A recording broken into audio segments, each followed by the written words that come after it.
सरगोदा के बाद अफसोसनाक खबर आपको आगाह करते चले मियाँ वाली के इलाका कुमर बिशाली से, जहां दरीना दुश्मनी पर 2 सगे भाइयों को कत्ल कर दिया गया, जबकि भांजे को जख्मी हालत में अस्पताल मुंतकिल कर दिया गया। इस हवाले से मज़ीद जानते हैं बिग न्यूज़ के नुमाइंदे असमतुल्लाह न्याज़ी से। जिसमतुल्लाह आगाह कीजिएगा मज़ीद क्या तफसीलात हैं आपके पास?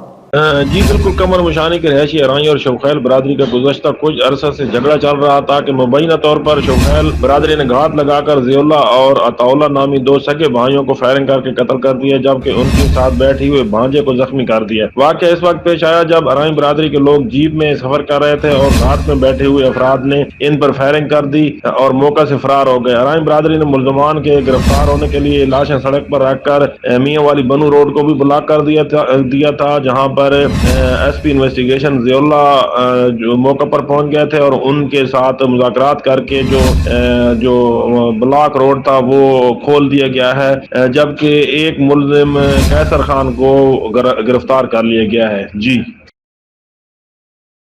बहुत शुक्रिया असमतुल्लाह न्याज़ी तफसीलात से आगाह करने का।